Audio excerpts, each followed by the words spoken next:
जय श्री राम दोस्तों।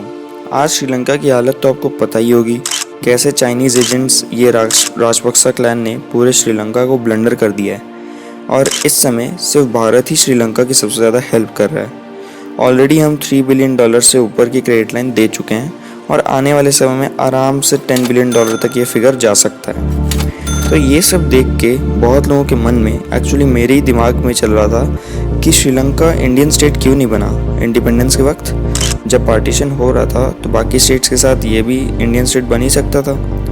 अगर बन गया होता तो आज ऐसी हालत तो नहीं हुई होती, पर अभी भी कुछ देर नहीं हुई है।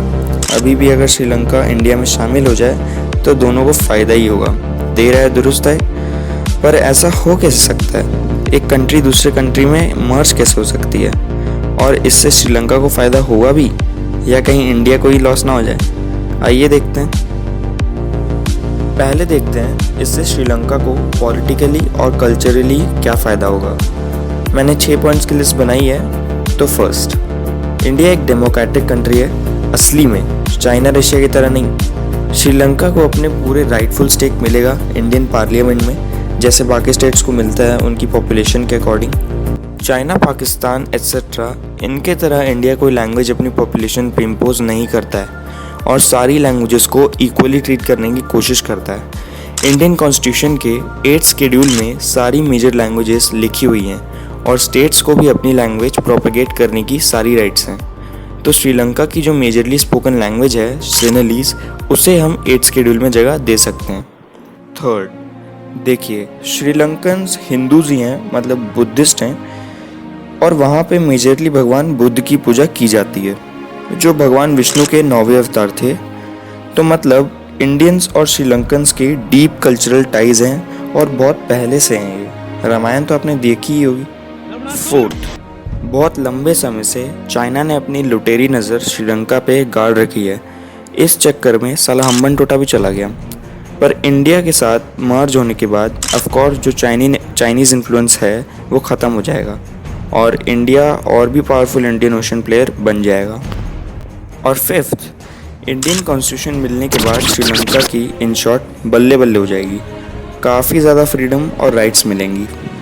पर पैसों का क्या, इकोनॉमिकली क्या बेनिफिट्स मिलेंगे श्रीलंका को? तो इंडियन स्टेट बनने के बाद फूड, पेट्रोल के क्राइसिस ये सब एकदम दूर चले जाएंगे। इंडिया एक बहुत बड़ी कंट्री है। ऐसा कुछ होने पर इवन इंडियन की स्टेट्स ही अपने रिसोर्सेज पुश करके श्रीलंका को कोई भी प्रॉब्लम से निकाल देंगी और कभी भी श्रीलंका पे ऐसी संकट तो नहीं आएगा। सेकंड, श्रीलंकन्स को एक बड़ा मार्केट मिलेगा इंपोर्ट और एक्सपोर्ट करने के लिए, क्योंकि इंडिया की काफ़ी कंट्रीज के साथ बहुत अच्छी टाइज हैं end of course Indian rupee को भी बचाने में ये मदद करेगा। थर्ड, वैसे श्रीलंका की इकोनॉमी का मेजर पोर्शन सिर्फ टूरिज़्म से ही आता है, क्योंकि श्रीलंका ऑफ कोर्स काफ़ी सुंदर है और कोई ट्रैवल रिस्ट्रिक्शन भी नहीं है। इससे इंडिया की जीडीपी में भी बहुत मदद मिलेगी और टूरिस्ट भी ज़्यादा आएंगे। तो सब कुछ एकदम सॉर्टेड है। पर श्रीलंका इंडिया में मर्ज हो कैसे सकता है? और कोई कंट्री किसी कंट्री में मर्ज हो भी सकती है क्या अभी? तो देखिए, ये कोई नई बात नहीं है। एक्चुअली पार्टीशन के वक्त कुछ इंडियन स्टेट्स जो थी वो भी कंट्रीज़ भी हो सकती थी, पर उनको हमारे आयरन मैन वल्लभ भाई पटेल ने मर्ज किया था इंडिया के साथ। तो ऐसा हो तो सकता है। अब इसे करें कैसे?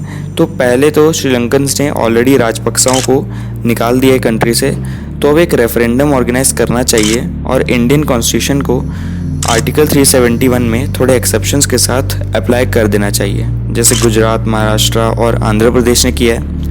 और सिनेलीज को कॉन्स्टिट्यूशन के 8th शेड्यूल में डाल देना चाहिए।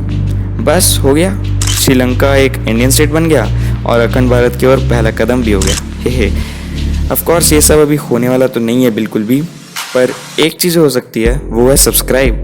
प्लीज़ यार कर दो और मिलते हैं अगली वीडियो में। Thanks for watching.